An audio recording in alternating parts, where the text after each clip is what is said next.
Hello বন্ধুরা, আজকে চলে এসেছি দেখো একটা সম্পূর্ণ নতুন ধরনের ভিডিও নিয়ে। তো ভিডিওর শুরুতে আমি তোমাদেরকে কিছু জিনিসের সঙ্গে পরিচয় করাবো। এটা হচ্ছে আমার একটা আমার পুরনো স্মৃতি, ছোট্টবেলার শৈশবের স্মৃতি তোমাদেরকে দেখাবো। এটা হচ্ছে আমার জীবনের আমার স্কুল, প্রাইমারি স্কুল, প্রথম আমি যে স্কুলে পড়াশোনা করেছি। এই দেখো প্রথম যেটা দেখালাম সেটা হচ্ছে এখানে রান্না হয়। এই দেখো প্রাইমারি স্কুল, এখানে রান্না হয়। আর এই স্কুলেই আমি একসময় পড়াশোনা করতাম। আর এখানে এটা দেখাচ্ছি আমাদের দুর্গা মন্দির। এই স্কুলের ভিতরই দুর্গা মন্দির আছে, মা দুর্গার মন্দির। সেই মন্দিরটা তোমাদের সঙ্গে তোমাদেরকে আমি দেখাচ্ছি।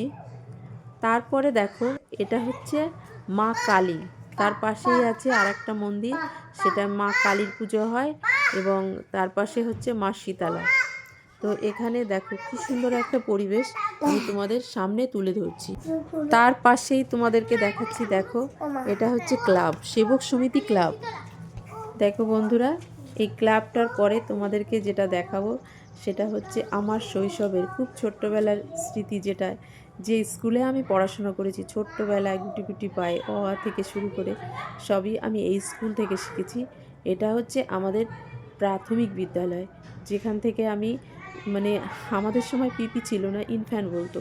তো এখানেই আমি পড়াশোনা করেছি। অ আ শেখার থেকে শুরু করে ক্লাস 5 অবধি আমি এই স্কুলেই পড়াশোনা করেছি। তো আমার সেই ছোটোবেলাকার স্মৃতি আজকে আমি তোমাদের সামনে তুলে ধরলাম। আর আমার সবথেকে বড় কথা, এখানে এসে আমার ভীষণ ভালো লাগছে। আমার সেই স্কুল প্রাঙ্গণে দেখো বাচ্চারা, আমার ভাইজি এসছে, আমার ছেলে ভাইপো সবাই দৌড়াচ্ছে, খেলা করছে। আমারও সেই দিনগুলো খুব মনে পড়ছে, যখন আমি বই খাতা হাতে নিয়ে এই স্কুলে আসতাম। তো বন্ধুরা, ভিডিওটা ভালো লাগলে অবশ্যই একটা কমেন্ট করো।